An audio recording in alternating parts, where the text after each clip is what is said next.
Hello बच्चों, इस video में आपको पढ़ाने जा रहा हूँ MP board class 8 Hindi model test paper set number 1। Model test paper को ही हिंदी में बोलते हैं आदर्श प्रश्न पत्र। ठीक है ना बच्चों, जो आपका टाइम होता है, टाइम ड्यूरेशन 2 आवर 30 मिनट का होता है और आपका जो एग्ज़ाम होता है वो कितने मार्क्स का होता है, वो आपका 60 मार्क्स का होता है।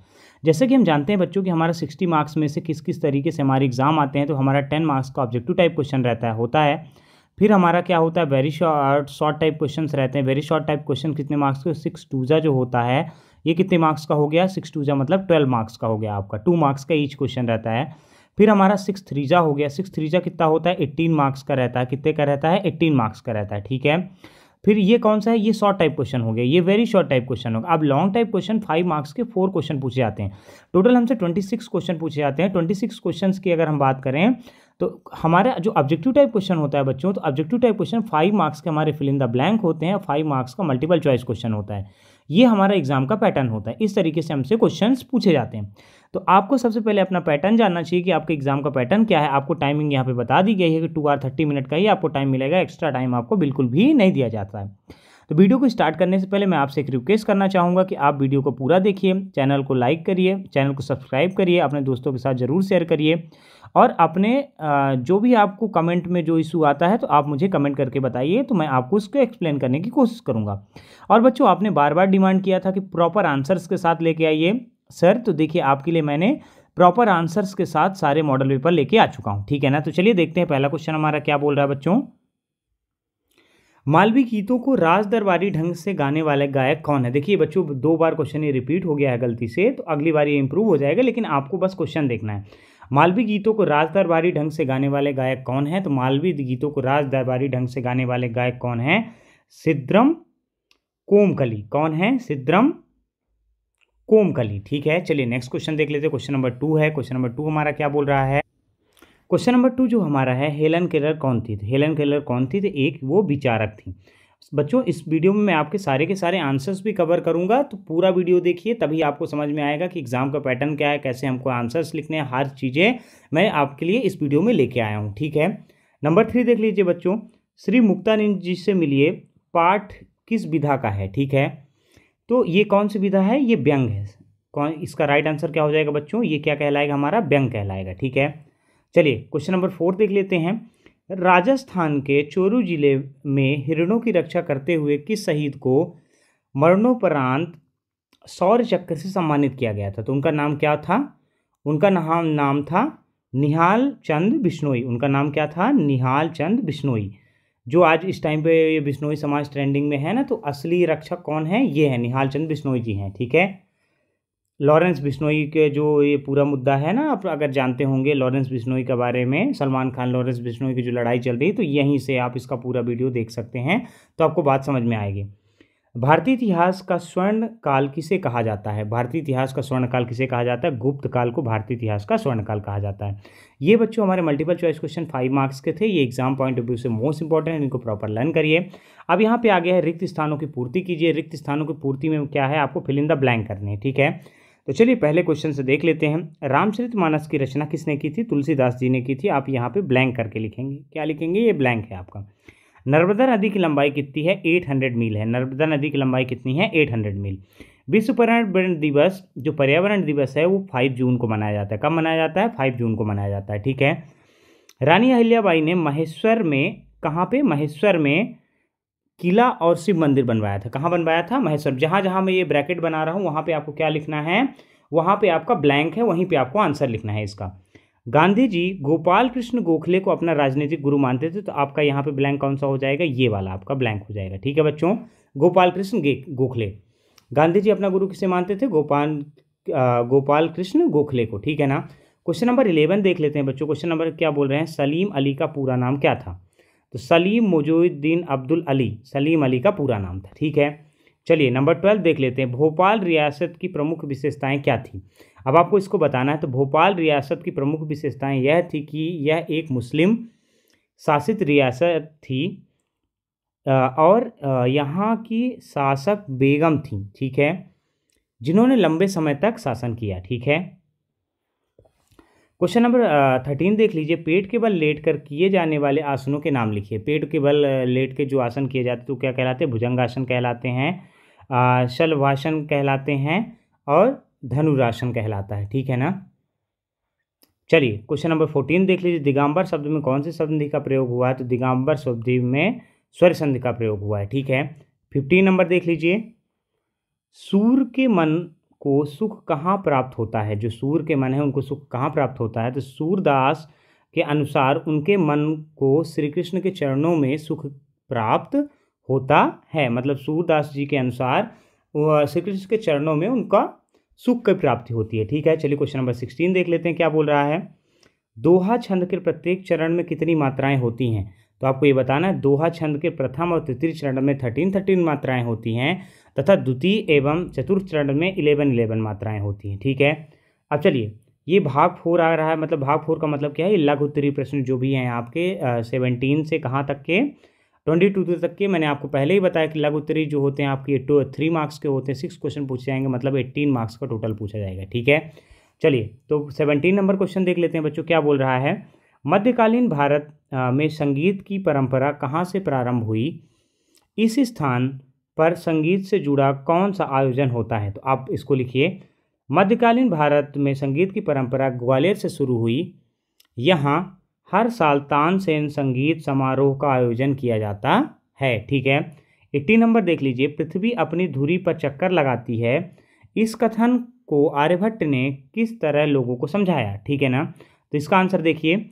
आर्यभट्ट ने बताया कि जैसे नाव में बैठे व्यक्ति को ऐसा लगता है कि तट पर स्थित वस्तुएं पीछे जा रही हैं, वैसे ही पृथ्वी के घूमने से आकाश में स्थित सूर्य चंद्रमा गतिशील प्रतीत होते हैं, ठीक है। इस तरीके से उन्होंने समझाया था।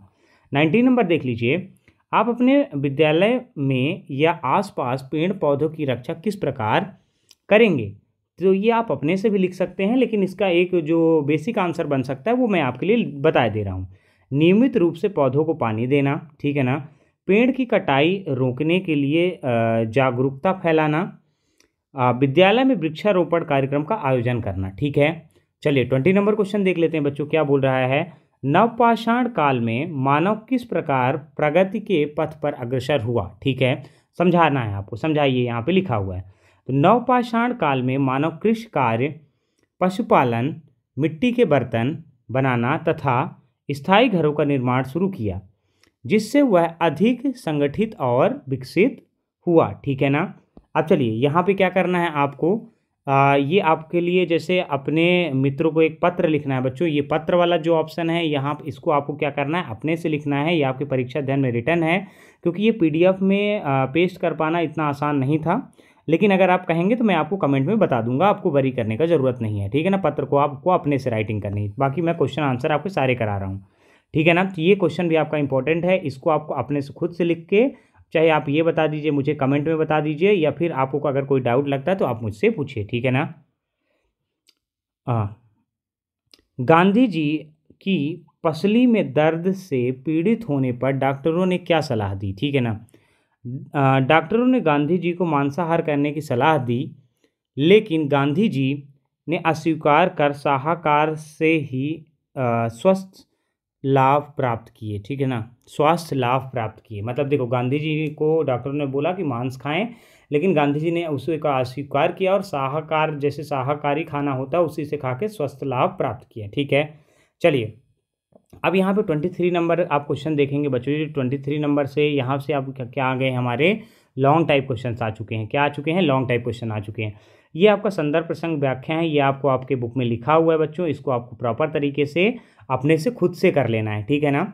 मैं आपको यहाँ पे पूरे के पूरे आंसर्स बता दे रहा हूँ, जो क्वेश्चंस के आंसर्स हैं, क्योंकि इसका आपके बुक में अलग लिखा होगा, जो मैं बताऊँगा अलग हो जाएगा। तो आप अगर लर्न करेंगे तो पूरा डिफरेंट हो जाएगा, जिस कारण से मैं आपके लिए क्या लेके आ रहा, ये मैं आपके जो संदर्भ प्रसंग है, निम्नलिखित गद्यांश की संदर्भ प्रसंग व्याख्या सहित कीजिए, तो इसको आपको खुद से करना है, ठीक है। ऐसे 24 नंबर वाले क्वेश्चन है कि नीचे दिए गए पद्यांश में संदर्भ सहित व्याख्या कीजिए, ये आपका क्वेश्चन है। इसमें संदर्भ प्रसंग और व्याख्या आपको लिखनी है। ये क्वेश्चन, 2 क्वेश्चंस मैं आपके लिए छोड़ रहा हूँ, ठीक है। अब चलिए 25 नंबर क्वेश्चन देख लेते हैं। देश के प्रति आपके क्या कर्तव्य हैं, हम उन्हें कैसे पूर्ण करेंगे? ये देखिए, तो इसका उत्तर हो जाएगा देश की एकता और अखंडता बनाए रखना, स्वच्छता और पर्यावरण की रक्षा करना, कानून का पालन करना और ईमानदारी से कार्य करना। ठीक है, चलिए अब यहाँ पे क्या लिखा हुआ है कि हमारा राष्ट्रीय पर्व के बारे में एक में किसी में निबंध लिखना है 26 नंबर क्वेश्चन में। तो मैंने किस पे लिखना चूज किया है, राष्ट्रीय पर्व पे लिखना चूज किया है। देखिए, तो सबसे पहले आप प्रस्तावना लिखेंगे। प्रस्तावना में क्या लिखेंगे आप, भारत एक विविधतापूर्ण देश है जहाँ अनेक जातियाँ, धर्म और संस्कृति के लोग रहते हैं। ठीक है ना। यहाँ विभिन्न प्रकार के त्यौहार मनाए जाते हैं जिसमें कुछ राष्ट्रीय पर्व भी होते हैं। राष्ट्रीय पर्व वे पर्व होते हैं जो पूरे देश में एकता, देशभक्ति, गौरव के साथ मनाए जाते हैं। ये पर्व हमारे गौरवशाली इतिहास और राष्ट्रीय मूल्यों की याद दिलाते हैं। ठीक है ना। अब कौन कौन से ऐसे 3 मनाए जाते हैं, तो पहला हमारा गणतंत्र दिवस है, स्वतंत्रता दिवस और गांधी जयंती। ये 3 लिखे, ये आपको लिखना है। फिर थोड़ा सा गणतंत्र दिवस के बारे में डिस्क्राइब कर दीजिएगा बच्चों। अगर आपको ये वीडियो पॉज करिएगा और इसको पॉज करके इसको आप सीख लीजिए। चलिए मैं पढ़ देता हूँ आपके लिए। 26 जनवरी 1950 में भारत का संविधान लागू हुआ। भारत एक संप्रभु गणराज्य बना। ठीक है ना। इस दिन गणतंत्र दिवस के रूप में मनाया जाता है। इस दिन को गणतंत्र दिवस के रूप में मनाया जाता है। इस अवसर पर नई दिल्ली के राजपथ पर एक भव्य परेड आयोजित की जाती है जिसमें भारत की विविधता और शक्ति का प्रदर्शन किया जाता है। ठीक है, ये गणतंत्र दिवस के बारे में था। अब हम बात करते हैं स्वतंत्रता दिवस के बारे में। तो स्वतंत्रता दिवस 15 अगस्त 1947 में भारत को ब्रिटिश शासन से स्वतंत्रता मिली।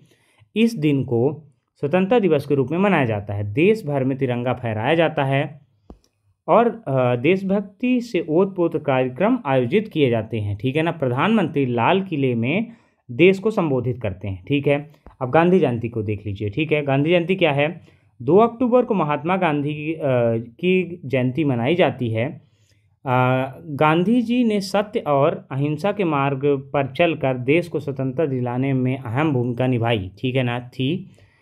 इस दिन राष्ट्रपिता को श्रद्धांजलि दी जाती है और अहिंसा का संदेश फैलाया जाता है। ठीक है, अब इनका महत्व क्या है, ये है बच्चों। महत्व मतलब क्या निकल के आता है, राष्ट्रीय पर्व हमें अपने देश के इतिहास, बलिदान और उपलब्धियों की याद दिलाते हैं। ये पर्व हमें देशभक्त, एकता, नागरिक कर्तव्यों का बोध कराते हैं। इस दिन सभी लोग जाति, धर्म, भाषा और भेदभाव से ऊपर उठकर एक साथ आते हैं और देश के प्रति अपनी निष्ठा व्यक्त करते हैं। ठीक है ना। अब उपसंहार पढ़ लीजिए। राष्ट्रीय पर्व केवल उत्सव नहीं बल्कि देश के प्रति हमारे समर्पण और गर्व के प्रतीक हैं। ये पर्व हमारे कर्तव्यों की याद दिलाते हैं और हमें बेहतर नागरिक बनने की प्रेरणा देते हैं। ठीक है ना। हमें इन पर्वों को सम्मान और हर्षोल्लास के साथ मनाना चाहिए ताकि हमारी आने वाली पीढ़ियां भी अपने देश की महानता को समझ सकें। बच्चों, मैंने प्रॉपर तरीके से जो क्वेश्चन आंसर हैं आपको एक्सप्लेन करने की कोशिश की है। 1-2 क्वेश्चन है जो कि आपको खुद से करने के लिए बोला है, बाकी उसके अलावा सारी चीज़ें PDF में इंक्लूड की है।